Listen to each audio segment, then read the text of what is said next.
Hi, everyone. My name is John Corey Whaley. Thank you so much for joining us today for the Six Bridges Book Festival virtual edition. We have with us today the amazing TJ Klune. TJ, thank you for being here. Thank you so much for having me. It's an honor to be here and anything I can do to support libraries. And I apologize, my dog is staring at me right now. He's very curious about what's going on, so there may be some background noise. That's great because my cat's going to launch into my face any second. hmm So that'll My be cat might do that too at some point. her. She's very curious about what I do. So sometimes she'll just sit right here in front of me. So I kind of just have to lean on her head. So just expect animals at some point, I'm sure.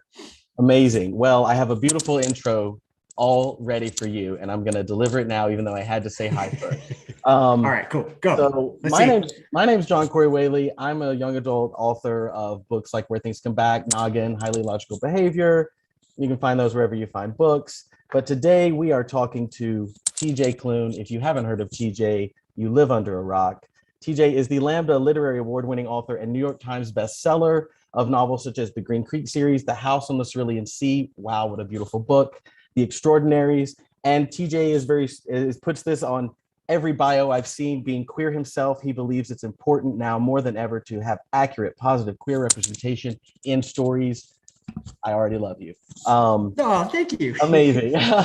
So the book today is Under the Whispering Door. This is TJ's latest, and let me tell you, it is a gorgeous novel about life, grief, love, being queer, being dead, being alive. It's incredible.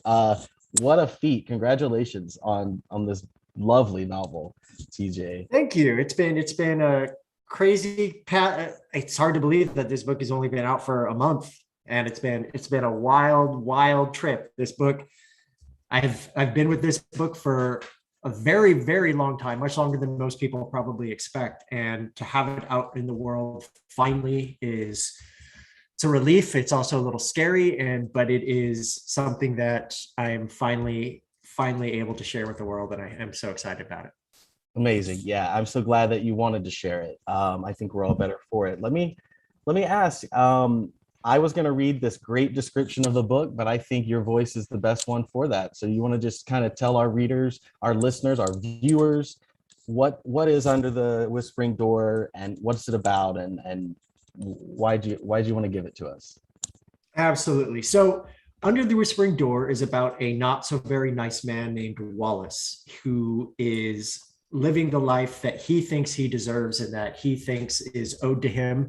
He's a lawyer, he's a partner in a law firm. His name is on the masthead. And as the novel opens, he is in the middle of firing a long term employee over a simple mistake. He is the type of person that believes that his employees are parts in a machine, and it's easier when a part breaks down, it's easier to replace the part than it is to fix the part. So he is in the middle of firing her. He does not listen to her protestations. And then at the very end of the first chapter, he dies. This is not a spoiler. This is the basis of the entire novel.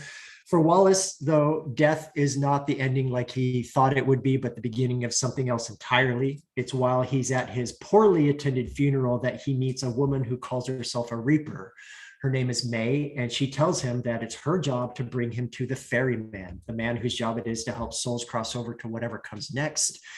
But instead of this mystical, wonderful place where everything is perfect and ghosts and heaven and all of that, he's taken to a tea shop. And at this tea shop is a man named Hugo. And Hugo is the ferryman, but he's also the owner of the tea shop. And Wallace, being Wallace, decides that he does not want to cross over. So he decides to stick around this tea shop and learns over the course of the book what it means to be a better person, what it means to be a good person, and what it means to do something for others without expecting anything in return. There's also a Ouija board and a ghost dog and an older grandpa who gives Wallace all the crap in the world just like he deserves. What more do you need? Exactly. What more do you need? Incredible. I know I spent the last couple of weeks with this book and really fell in love with it, fell in love with your writing and your ability to speak to the little moments and the little things in life that that I think we all are oftentimes failing to see and to look at and to embrace. And even in the conversations between the characters. I wanted to ask, there's obvious comparisons to be made between this story and A Christmas Carol, this age-old story we all know. I know you've spoken about this in the past, but that's on purpose, right? Yeah. So many, many years ago, I had this idea for a book. I hadn't done anything with it. I hadn't written anything down. It was just one of those things that kind of stuck around in my head. And it all stemmed from one of my favorite movies of all time, which is Beetlejuice. And in Beetlejuice, there is a scene where Gina Davis and Alec Baldwin, after they have died, they are going to this bureaucratic nonsense, which is essentially a limbo where they go and meet with somebody who acts as their social worker, and there's all this paperwork. And this bureaucratic nightmare that would be the afterlife was something that just enchanted me, and it stuck with me for years. I first saw that movie when I was a kid, and for some reason, I've never forgotten that scene. And so I thought maybe it'd be cool to do something with like the bureaucracy of the afterlife, because it seems like to me that we live in a world that is so filled with a corporate culture that of course the afterlife would be the same. But as sometimes happens, somebody got there and did the idea before me, which turned into The Good Place on NBC, and they did it much better than I ever possibly could. And it was a delight from start to finish. If you haven't seen that, it is perfect. And one of the few shows that I've ever seen that actually sticks and nails their finale. The ending is probably one of the most beautiful parts about the entire show. So, I kind of shoved it to the side, and it wasn't actually until I read Dickens' A Christmas Carol for the first time. And Ebenezer Scrooge, he is a terrible person, and he's visited by three spirits who show him the error of his ways. And by the very end, everything is wonderful, and he's turned into a good person. Dickens is Dickens for a reason. He's a master. His books are all classics, not disparaging Dickens in any way, shape, or form. But yeah, there's a but, and it sounds like I'm about to disparage him. I'm not, I swear. It's okay. The thing that bugged me about the story was that you never saw Scrooge doing the work into becoming a good person. It all of a sudden this flip switches and he's good. But I wondered what it would look like for a person like Scrooge, but instead of living, he died. And there was nothing he could do much to change the life he'd led, even though he got to see that he wasn't the best person in the world. And what would that character do? What would that person be like if they found themselves in this situation? What kind of work would need to go into a person becoming better? The better version of themselves. And that was the jumping off point for the book. But I kind of took it in a different direction because again, ghost dogs, because we all need ghost dogs in a book. Well, and you specifically took it to a tea shop. Why a tea shop? Why does Wallace end up in a tea shop on his way to the afterlife? Can you explain your motive there? Yeah. So it was very, and this is one of those, I have ADHD, so I have these logic leaps in my head that might not make sense to other people. So I'm going to try to explain this as clearly as possible. So I have this, I knew the idea was going to be surrounding death, and death is something that has always been part of life. That from the first living organisms, death was to follow. Yep. Tea is something that has been around for thousands of years. It is something there in every culture on earth. For the most part, they have their own customs when it comes to tea. Likewise, every culture on earth has their own personal customs when it comes to death, whether it be personal faith, religious faith, community faith. Every culture has their own customs when it comes to death. And so it felt in my head that these two things should meet, because people from all walks of life have tea in their lives, and it's part of their growth and their families and their friends and whatnot. And death is always part of life too. And to combine these two things just felt like a natural fit. I didn't know how much it would work. Starting out, it felt like one of those things that was kind of hung together, being held together by tape. But the more I got into it, the more I felt that it was perfect. These combinations, these two things that maybe people don't necessarily think would go together actually would. And for me at least, there's comfort in tea. I've drank tea all my life, and I know America is a very coffee-based culture, but tea is the second most consumed drink in the world after water. Third is beer. So if you think about it, out of everything that we consume liquid wise in the world, water and then tea, it is ubiquitous. It is, again, part of every single culture. And I just love being able to mix that and bring it in to show that even though we come from all walks of life, when it comes down to it, at the end, we all go the same direction. We all meet our end at one point or another. Yeah, and I love how that speaks to the greater sort of message of interconnectedness that runs through the story and with your characters, and in talking about these things that exist, the inevitability of death, life and death. Those are the two. My dad always told me there are two things in life and death. Those are the guarantees. And the other, though, that some of us learn when we grow up, most of us, is that love seeps into that equation. And it is this force that is a little bit to be reckoned with. Did you set out to write a story about love with the story of life and death that you wanted? Absolutely. So I am, okay, I'm going to try to phrase this as plainly as possible. I love. I tend to be a little bit of a cynical person, though I'm trying to be better at that. I'm nowhere near as bad as I used to be.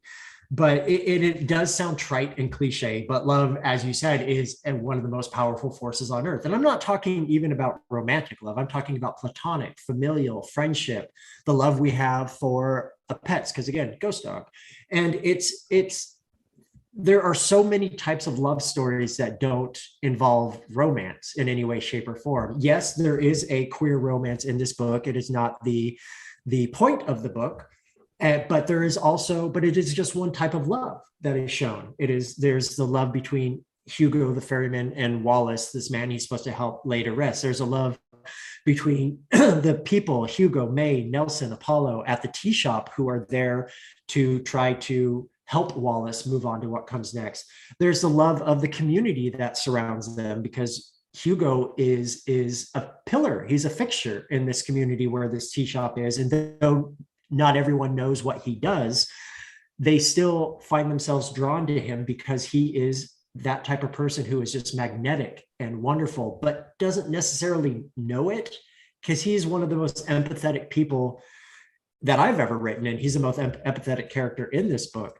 But there are just so many types of love that should be discussed. And I think that we sometimes can forget when we're talking romance, that's not the be all and the end all, because there is fulfillment found in the love of family and friendship and a sense of community. Absolutely. And I think, I've seen this book described as the perfect pandemic book. And excuse me, and I'm sure you've seen that as well. And I think that the power of love, sounding cheesy or not, that it shines through in a way that speaks to that for people. There's a quote from author David Levithan, a good friend of mine, and he said about your book, it's on the back of the book: "Is it possible to fall in love with someone's imagination? If so, consider me fully smitten." That's a nice compliment from David. Yeah, it is. He's a wonderful person. He's a great guy. TJ Klune creates worlds where fear and threat can be conquered by kindness, and a tender, queer heart is more valuable than any weapon or power. I want to talk about the power of queer love, tenderness, forgiveness a little bit, and also just how do we push through the reality of a society that still not ideal for the queer person, but we've made a lot of progress. Why is it so important? Why in every bio I found of you did you need to say it's important for me to represent queer stories? I'm going to go about this in a couple of different ways. So I was doing a Reddit AMA. For those who don't know, it's an Ask Me Anything where people on the website Reddit, I go in and post, and then anybody can ask any question they want about my books and all that kind of stuff. And in that Reddit AMA, you had the awesome people that would just, they legitimately had questions. But then you have the trolls who come in and say, why are you talking about the queer people in this book? Why is that the focus? Why do you have to keep pushing? Why do you have to keep making the distinction that these people are queer? When I was a kid, I was I grew up in a very poor, very rural, conservative area in Oregon. As I said, I have ADHD, and I was this effeminate, loudmouth, queer kid who could not sit still. So you can imagine how that went in a place like where I grew up in this farming community. And when I left there, and I moved when I was 16 years old, I moved from there to Tucson, Arizona. So it was like this entire world had just opened up for me. Granted, I graduated from high school in the year 2000.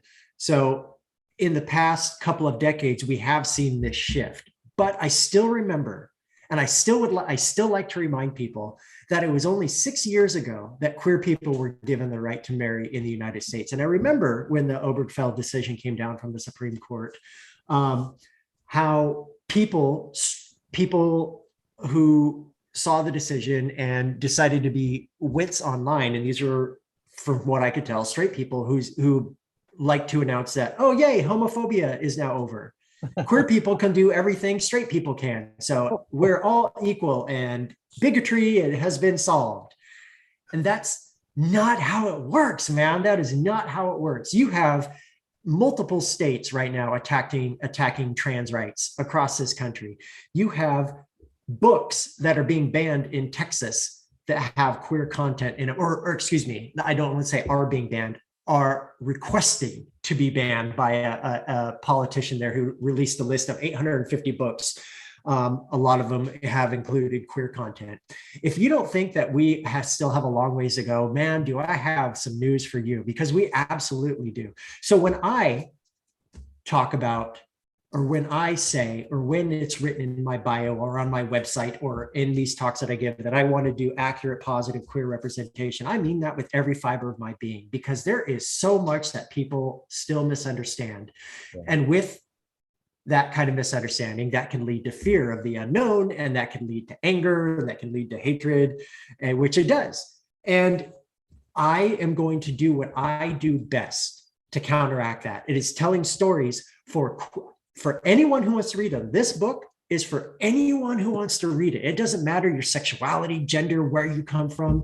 It is for anyone. But I write these books, and I write this book specifically with queer people in mind, because we don't get to see ourselves all the time in media. We don't get to see ourselves getting these type of stories. It's getting better, particularly in young adult, as the young adult genre has shown great strides that they've taken in order to help promote diversity and inclusion. Adult fiction still has a long way to go.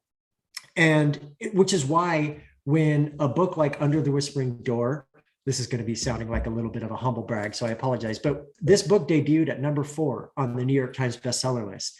That's a big deal, not just for me, but for the fact that queer books about queer characters in a genre of science fiction and fantasy, which has for a very long time been a primarily straight white male game, that's a big deal. I wish it wasn't, because that would mean that we get to see it all the time, but we really don't.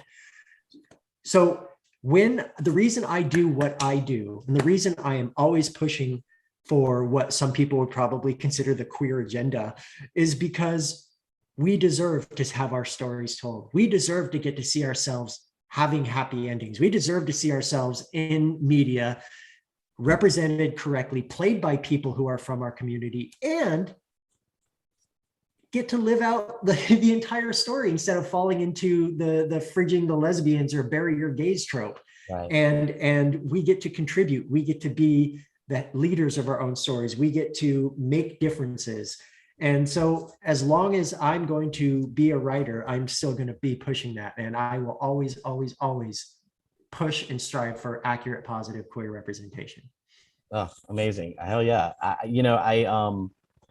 My experience as a queer writer was I put a book out with straight characters in 2011 and wasn't ready. I wasn't ready to go out and talk about it with the ferocity and confidence that you talk about it. And I wasn't ready to, at the time I was very much like, oh, I don't want to pigeonhole myself as a queer writer. You know, I don't want to be on that bookshelf section only, because I thought it would limit my universality, right? Right. And my evolution as a writer has been so powerful and refreshing and lovely to meet writers like you who are very much like, no, we need it, they need it. And so, you speak about being in Oregon as this queer kid with ADHD bouncing around. I was that kid in Louisiana in a small town, super conservative, church on every corner. And when I see, as a 37-year-old man, when I see that book on number 4, that's huge for me as a writer, as a reader, as that kid back then. And so I want to thank you for that, the fierceness with which you just boldly sort of represent the people who have been so underrepresented and mistreated. And it's huge. It's a big deal. And anyone who says it isn't is false. It's wrong. Right. So I am by far from the first queer author to land on bestseller lists. I just want to make sure that's clear. Right. At the same time, I will never shut up about this kind of stuff because it's so important. And maybe if you don't want to listen, don't listen. It's that simple. But if you can't understand why this kind of thing is important, why we need to continue making these strides, then maybe you should be talking to people in the community who can explain to you why this kind of thing is absolutely important.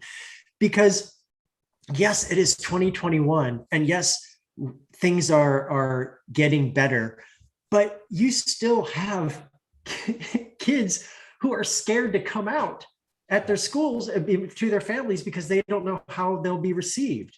And it's just, until we can get to the point where stuff like this doesn't matter as a whole, then we're going to continue needing to have these conversations. It's always going to matter to us as individuals. Our journey is always going to matter, because coming out isn't the end, because no matter what we do for the rest of our lives, anyone new we meet is someone that we potentially have to come out to.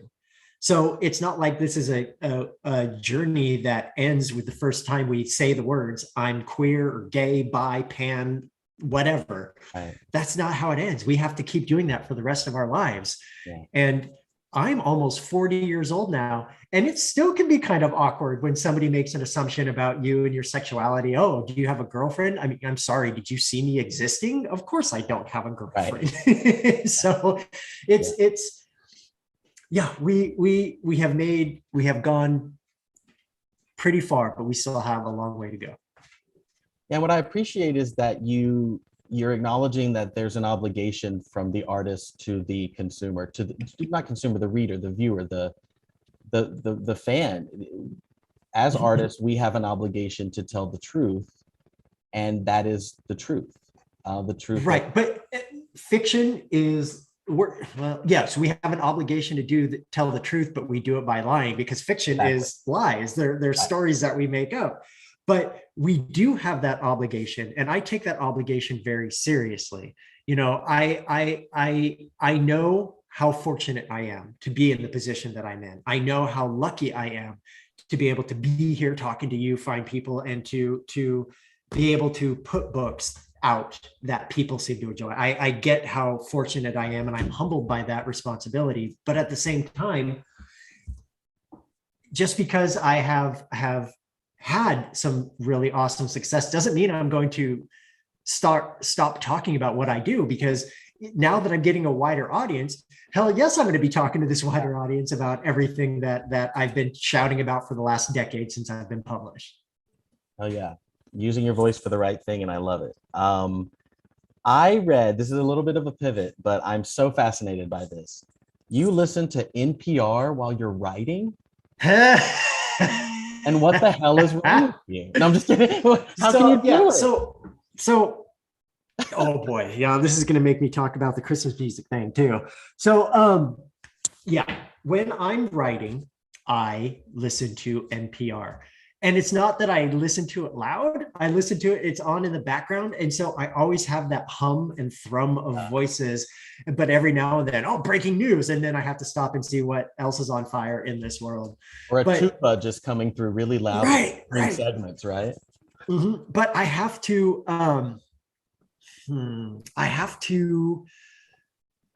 have that back. It's always been, ever since I first started writing, because when I used to have to go into an office, that's what I would have on in the background. So it just felt like writing. And now it's just become so part of my routine that I don't even really think about it that much. But what does raise a few eyebrows every now and then, and I can understand why, is that I do have another deep, dark music or listening secret, is that when I'm editing a book, no matter what time of year, I have to listen to Christmas music. It has to be Christmas music.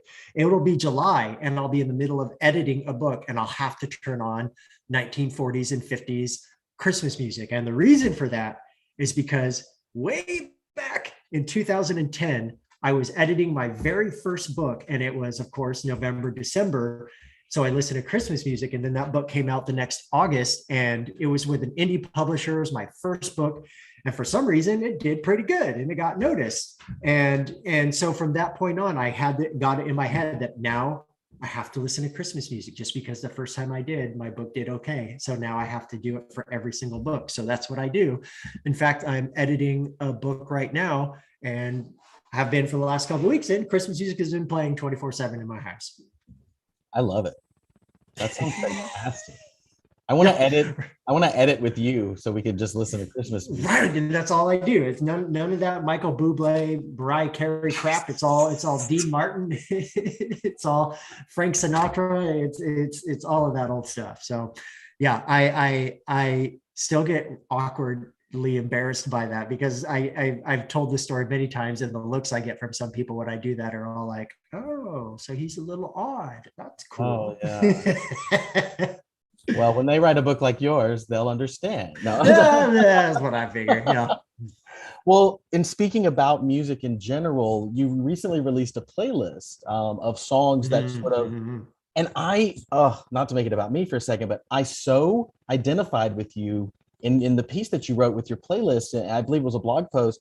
And you sort of said, I don't listen to this music while I'm writing, but I listen to it around the time I'm writing, like when I'm in the car, when I'm thinking, and you listen to it to stay in the tone and the mood of the story you're writing. I do the exact same thing. Can't listen while I'm writing. I make a playlist for every book.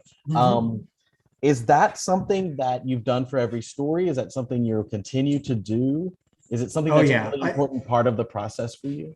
Even if I never release the soundtrack, I will still make a soundtrack. I mean, the Under the Whispering Door soundtrack was, by the time I finished writing the book, was probably 200 songs long. Oh my God. And the House in the Cerulean Sea soundtrack, when I don't think I've ever published any specific soundtrack with that, but the book itself is kind of a soundtrack, because it does have all the songs listed in it that I listen to. But the House in the Cerulean Sea one was probably closer to 300-400 songs that I have on this. And it's this level of immersion, because when I'm not with my characters, I'm thinking about my characters. Right. And when I'm thinking about my characters, I'm not necessarily even thinking about what scene I'm going to be writing next. I'm thinking about, what would they be doing on a day like today? Where would they be going? What would they be talking about? What would they be listening to? What would they be eating? What would they be watching? And so I've always loved music. And so in creating and curating these playlists, it allows me to stay with them and stay in these worlds for the entire time I'm there, because I have to, for me, that level of immersion is what makes me happiest when I get to write these books, because I get to live with these characters so much so that by the time I'm done, there's a period of grief and mourning, because I know that that's it. I know that my adventures with these characters are done. Yes, there's going to be edits and maybe different facets of them will come out. But in that moment, when I finish writing the first draft, that is as close as I'll ever get to these characters. And there is the period of grief and mourning when you have to say goodbye to them.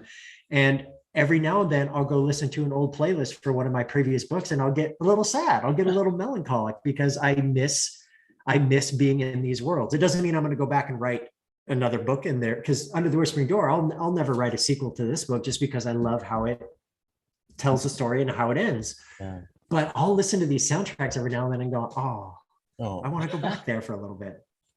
I totally get that, TJB. I feel the same way. And I'm sure like I've had people ask me before at book events and things, they'll say, where do you think this character is now? What do you think they're doing now? For me, I'm like, I needed my closure. I don't know what they're doing now. I'm done with their story because I have to move on and grieve them. Do you feel that way? Is it similar or? Yeah, for the most part, I have a harder time, I think, letting things go overall. But sometimes with the characters, it can be hard to let them go. But I think what helps me is that beyond the music and whatnot, when I'm writing books, I tend to create Bibles for them for each of the book. I'm not even just talking an outline. We'll use Under the Whispering Door, for example. I have probably 10,000 words written about Under the Whispering Door that have nothing to do with the book. It's about we'll take Wallace as the main character. What does he like to wear? What does he do on Saturdays? What does he like to watch on TV? What is his favorite meal? What does he have nightmares about? What movies does he hate?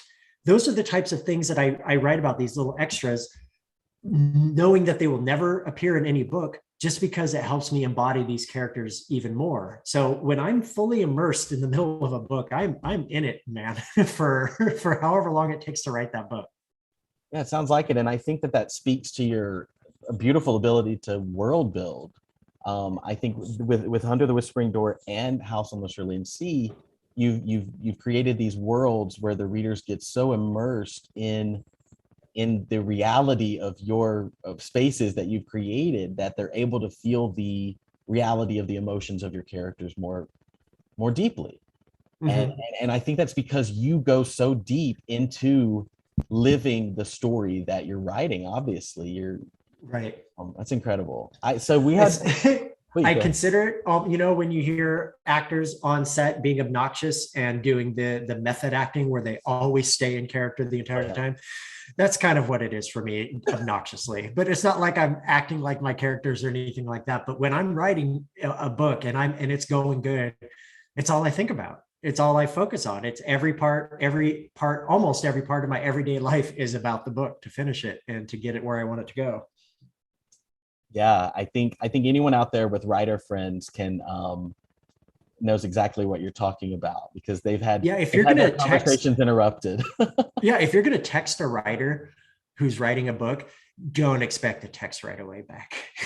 You can't be friends with a writer and expect immediate responses to text, because that's just not how we operate. Right. I will always apologize for responding to the text 2 weeks later, but I will get there eventually. Yeah, I maybe could finish a book if I would quit responding to text. I'll take that as a note personally. I don't know who. Yeah, because you've written 3 books, right? That's what I 3 since 2011. So 2011. How are you not exploding? Well, my last one came out in 2016. So so I needed to take a break. I needed to take a step back from the young adult book world. I know I don't think I think you're a fairly candid guy. I don't think you'll mind if I say, like, even today in meeting you earlier, you said I've been on so many panels in the last, the book tour thing is pretty exhausting, and it's great. It's wonderful. It took me a little bit out of being a writer, and I needed to find that place again for myself. So I'm working on it. We're working on it here in Arkansas.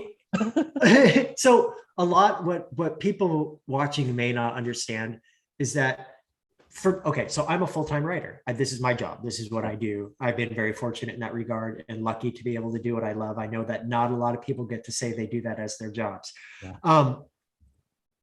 So how do I want to say this? Forget it. Let's just move on. I don't even care. Cool. All right. Well, listen, I've got a good question for you. Okay, good. This story is about death, love, and life. I think that's okay to say. Which is hardest to write about? Which of the 3 are hardest to write about? Love, I find easy because I've done that over many books. Yeah. Death,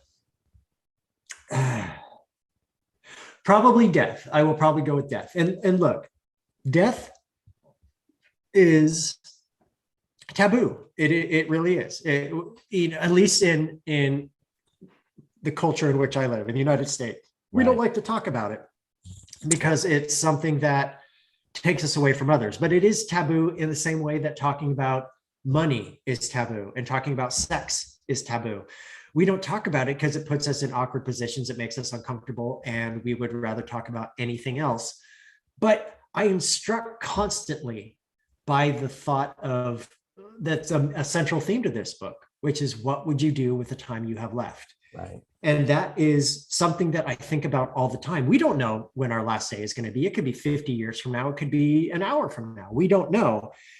So in that not knowing, there's a sense of fear. And like we talked about before, there is fear of death because we don't want to leave this world. We do not want to go away from the people, our friends, our family, our lives. And I get that. I absolutely do. But I think even though no one alive can definitively say what happens after we die, I would like to think it's something similar to what I've written, that we go to a place where there are kind and empathetic people, that we go to a place where we can take a breath and relax and just try to make sense of our lives and our world that we live in and our new normal. Death is something that we don't like to talk about because it's hard. And yes, that is hard, because with death comes grief. And grief is, I've called this book a comedy about grief, and that's what it is. And that has, in the last 2 years that I've been talking about this book and writing it, calling it a comedy about grief has raised more than a few eyebrows, because we don't like to think about those two things in conjunction with each other. We don't like to think about laughter. We don't like, and sadness existing on the opposite sides of the same coin, but they pretty much are.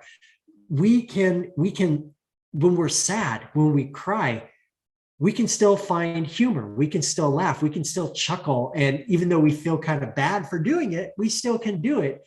Yeah. And when we're laughing and when we're funny, we start to cry when we're laughing so hard. It's just our body's reaction. But I'm sure there have been people who have gone through something like I have, who have started out finding something so funny and then just cracking right down the middle. It happens. It does. So yeah. With the idea of I don't know. I think about it a lot, that what would we do with the time we have left? And I don't know that anybody has the definitive correct answer for that. So the answer for me is that sorry, say that again. Oh, my next question, but please. Oh, okay. So I don't know what it means to be a good person. I don't know what that is exactly, but I know what it means to try to be a better person each day. And that's what I try to do. I will never be perfect. I will never be maybe even good. But if I can try to be a little bit better every day, knowing that I might not succeed each day that I try, then I think that I'll be okay. And I think that's a philosophy in which I've tried to live my life over the past few years, because I know what grief does to a person. I know the power it has to destroy, to hollow out, to make like a husk, for which is something that we talk about in the book. But it can be a terrifying thing to feel so trapped under the weight of grief that you don't know if you can find a way out. But there is catharsis in grief too, that I've found. And in writing Under the Whispering Door and trying to process the grief that I had found myself in, I did find catharsis. I did not find closure, because I think that closure is a myth, because we never truly stop grieving. No matter how much time has passed, grief never truly goes away. It lodges in your chest and it hardens, but every now and then it can crack. And every now and then a little piece will spill out. And it doesn't mean that it'll hurt as bad as it once did, but it will still hurt. But it can hurt in a good way. It can be there to serve as a reminder of what we lost, what we've been through, and how far we've come within ourselves to be able to process that grief, to handle that grief, never to find the closure for that grief, because again, to me, closure is a myth, but to find a way to live with it and to not let it consume.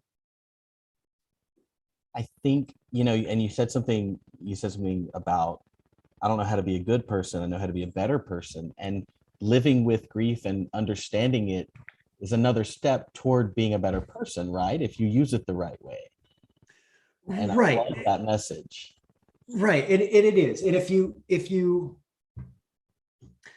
because grief especially when you are a person who has anxiety disorders or depression or anything like that. That is not something that is certainly uncommon. Probably people who are watching right now have know what that's like and know what that feels like. But grief can consume a person. It can hollow them out. It can make you hate everyone and everyone else around you that is going through about their lives like nothing is wrong, and you just want to scream, can't you see that everything I've built has come crashing down, but you're just going on? Yes, these people are lovely and awesome and sympathetic, and they'll hug you and they'll talk to you, but they eventually have to go back to their lives. And when they go back to their lives, you're still sitting there trapped under all this weight, and you want to yell at them, you want to scream at them, what about me? What about that? And there is a selfishness to grief too, but I don't know that that's necessarily a bad thing. Right. I think that grief affects no two people the exact same way, but there's still something universal about it, because everybody will experience at one point of their life, should they live long enough to learn what love is. Absolutely. And it's in that universal, and earlier when I said, we're to tell the truth, universal truths, right? Human truths.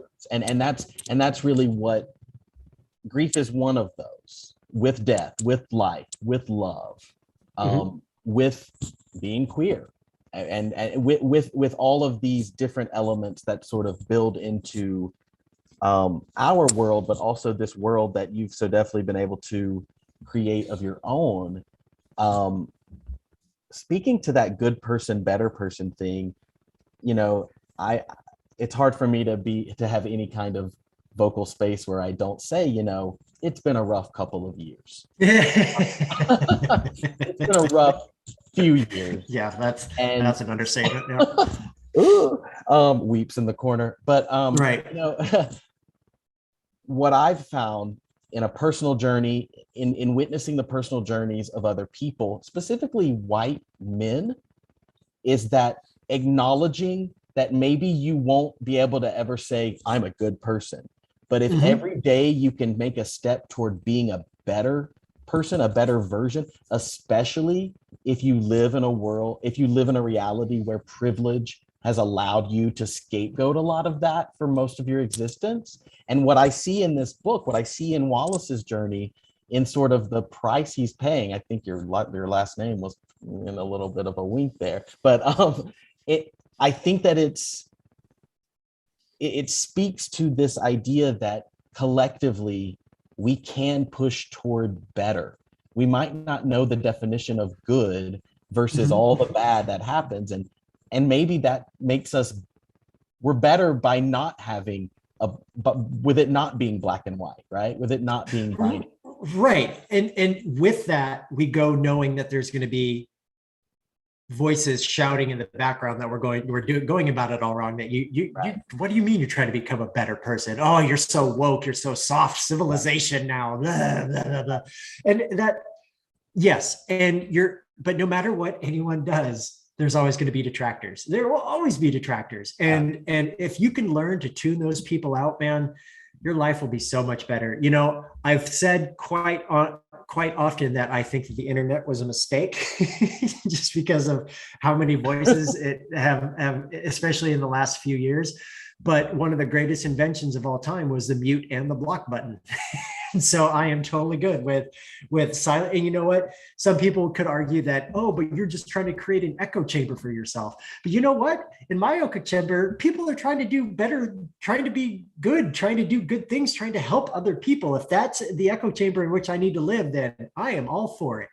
Yeah. Love and empathy create better sounding echoes. Yes, right? Exactly. But I get that some people are going to roll their eyes at that, and maybe 5-10 years ago, I would have done the same, because when I came out and was able to start going to the bars at sneaking in at 19 or 20 years old. Yeah. I had a chip on my shoulder, man. I was here. I was queer. You better get used to it. And while that has softened over time and my cynicism has turned into optimism, I still, every now and then, I still feel like I want to say, you know what, I'm here.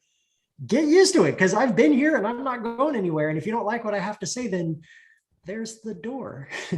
Go make the world how you want it to be, and I'll continue trying to make it how I think it should be. Right. And we'll see which one's more successful. Right. And Clear work. maybe for a while they will be more successful. Right. But I'll tell you what, the voices of outrage, the ones that complain about incessantly about every little thing, the ones that complain about wokeism and liberal culture and try to do anything to try to make a more progressive society, we're not going anywhere, man.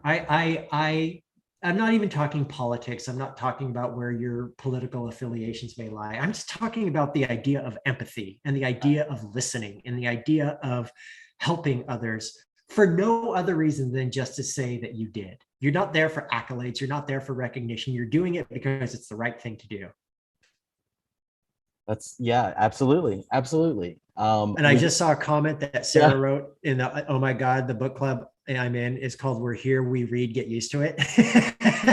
Incredible. That might be, yeah, Sarah, that might be the best name for a book club I have ever heard. So please tell all your book club members that I wholeheartedly approve of that book club, and you should trademark it now and make business cards. Let's get a national chapter sort of thing going on. Yeah. That club. That's incredible. We had another viewer write in earlier. She said, this is Sherilyn. She said, in reading House on the Cerulean Sea and Under the Whispering Door, I emotionally connect with a main character who moves from a stoic, lonely, ordered existence to a world of colorful possibilities, and I immediately want to go through the experience again in another book. Can you tell us what you're working on now, TJ? Yeah. So, well, I'm not going to talk about what I'm writing at this moment, but I will tell you what's coming next. Tell us, please. So this is a book I am so freaking proud of, man. It is. So you had The House in the Cerulean Sea, which took place on an island. You had Under the Whispering Door, which took place in a tea shop. It went smaller. The majority of Under the Whispering Door takes place in one location. Mm-hmm. My next book blows all that up and it is the third book in what I call the unofficial kindness trilogy, because unofficial as in they're not related in terms of universe, but Under the Whispering Door or House in the Cerulean Sea was about showing kindness to others. Under the Whispering Door is about something I think is a little bit harder, and that's showing kindness to yourself, turning that inward. This last book, which comes out next year, I believe, is about something that's even harder. It's about showing kindness to someone who does not deserve it, who arguably should not be forgiven or should not be shown kindness. This book is a queer retelling of Carlo Collodi's Pinocchio and is about an inventor named Victor and his two best friends, one of which is a nursing machine, the other of which is a sentient Roomba vacuum named Rambo. And they live in this world where androids are a part of everyday civilization and everyday life. And they find a half-broken android in a trash heap and decide that they want to fix him. And by fixing him, it opens up this entire world on which they have to go on this huge adventure, this huge quest to save not only themselves, but somebody that they love very dearly. And it is a wild, wild book. So if you thought, oh, okay, so House of the Cerulean Sea has a bored middle bureaucratic manager type, Under the Whispering Door has an upper management type, this next book is nothing like those two. It is wild, it is crazy, and I'm so excited about this book. And that comes out again next year. I don't know if I can even say the title yet. I don't know if I've been given permission to say that, but I am so excited for this book because it is something completely different, yet at the same time, it is distinctly me in the writing of it. Obviously, if there's a Roomba vacuum named Rambo who likes to pick up dust and talk about how brave he is, then yes. That's incredible. It sounds so good. And I think I love that it's sort of an unofficial trilogy that speaks to sort of how deeply you are in immersed in these universes that you create and these characters you create, and that you're living them all the time in your mind, and they're connected in ways that maybe we'll never know or see on the page, but for you to tell the story the right way, they're all connected through through your life. Yeah. And so it's funny though, because what I think that readers might not really know is that when you write a book, it's not as if you turn around and that book comes out. The House in the Cerulean Sea came out in 2020. That was written in 2017. Under the Whispering Door, which just came out last month, that was written in 2018, 2019. The book I was just talking about, the retelling of Pinocchio, that was written in 2019. It doesn't come out till next year. Books sit, and I write very quickly, and I write a lot. So I already have my next unofficial trilogy halfway written. Gosh. That is just individual standalone books that deal with a common core concept that that I am now a book and a half into, that I am so excited about. So if you like my style of writing, don't worry, I'm going to be around for a very long time. Incredible. I know all of our viewers are very happy to hear that. I'm very happy to hear that, having fallen in love with your writing over the last Thank you. And what an honor it's been to talk to you today. I've got one more I have this quote that I want. This is what Booklist said about Under the Whispering Door, and I kind of want to close out with this thought today. It says, Klune's latest is a sweet tale of grief and second chances, and a ghost story about not giving up on even the most lost of souls.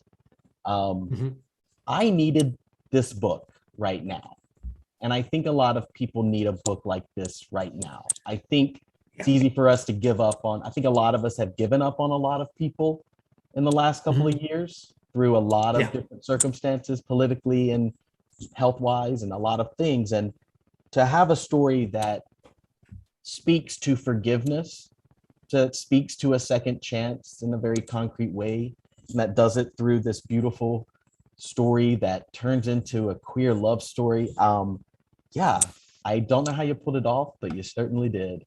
Thank you. It's quite interesting. Thank you. So as I said before, these House in the Cerulean Sea and Under the Whispering Door were released pre-pandemic, or were written pre-pandemic. Right. The House in the Cerulean Sea came out in March of 2020, and the week it came out is when the pandemic kicked into high gear last year. And so, of course, everybody in the world is freaking out, wondering what this unknown thing is that we're being told that we need to be scared of. And, as an aside, if you told me that we would still be in the middle of all of this in March or in October of 2021, I would not have believed you. Yeah. I know. But I have heard many a time that House in the Cerulean Sea was the book that people needed when it came out, because it was an escape. It was there as a reminder that hope and kindness still exist. And it was the hug in the form of a book that people needed in order to try to get through that weird time that we lived in. Under the Whispering Door is not a hug. This book is a shoulder to lean on. And the reason why I want to make that distinction is because we are now almost 2 years into a pandemic that we don't know when or if will end, or when or if we will go back to quote unquote normal. And I think about how I don't know that we have processed the grief of what the last 2 years have done to us. I don't know that we've processed the grief of the time that we've lost, the people that we've lost, our sense of normalcy that we've lost. And I think that when that hits, because it will hit, I think that when that hits, it's going to hit hard. Yeah. So it's strange then that I at this time of mourning, this time of grief, and this time of uncertainty, that I have a book out about grief and uncertainty and mourning. And so what I hope people take away from this book when they read it, I hope that people, you can just read it as a story. You can just read it as a story, a beginning, middle, and end. And if that's all you take away from it, that's perfectly acceptable. But if you go into it a little bit further, and if you start to ask yourself the questions of what does it mean to be a good person? What does it mean to be a better person? And what will I do with the time I have left? Then those questions are questions that you should ask yourself, because I ask myself those questions all the time. And if this book can act as a catalyst for that, and if this book can be there to remind you that sometimes it's okay not to be okay, then I'll have done the job that I set out to do. I have heard, since this book came out, I have heard from so many people and their own stories of grief and the loss that they've been through. And while I expected that would come, I did not expect the volume in which it has come. And I did not expect how much it would affect me. I mean, I'm a human being, so of course stuff like this will affect me, but I have been so absurdly grateful and touched by the stories that I've heard in the last month of people and their own versions of grief. So remember, sometimes it can feel like we grieve alone, but we are never truly alone. We have people, we have others in our families, in our friends, in our community. And even though no two people grieve the same way, there is a power to shared grief, and there is a power to shared hope. So just remember that when everything seems dark and you turn on the news yet again and everything is on fire and people hate other people, just remember that there are still good people out there. There are still the kind people out there. There are still the helpers out there. And those are the people that we should be giving attention to. Absolutely. I mean, what a better way to end our session today. Someone just messaged in and said, I would kick myself if I didn't use this chance to say thank you. I'm in my last year of college and had my first panic attack last night. Thinking about Hugo got me through it. Your writing means a lot to me. Oh, that is a wonderful comment. And I'm sorry that you did have to go through a panic attack. Trust me, been there, done that, and I know how that feels. You'll get through it. You will get through it. Trust me, it may take a little bit of time and it may not ever truly go away, but as long as you remember to breathe, you'll be okay. TJ, thanks for reminding John, thank you for being such a wonderful host. You did such a good job. I'm very happy. You were awesome. I love talking to amazing people, and you're certainly one of them. Everybody, the book is Under the Whispering Door. The author is TJ Klune.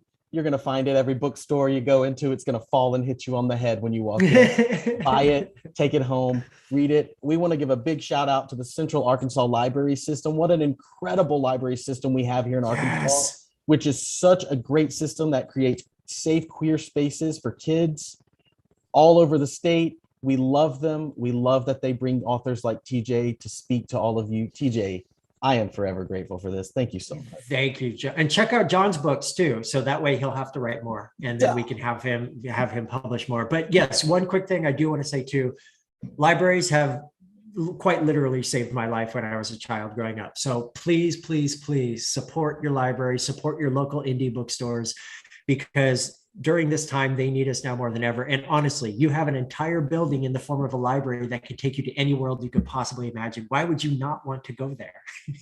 I just don't. Go to the library. If you don't have a library card, get a library card. It's one of the best things you could ever have. And there's nothing more powerful than that. Thank you, TJ. Thank you, everybody. Have a wonderful day. Bye. Thanks, TJ.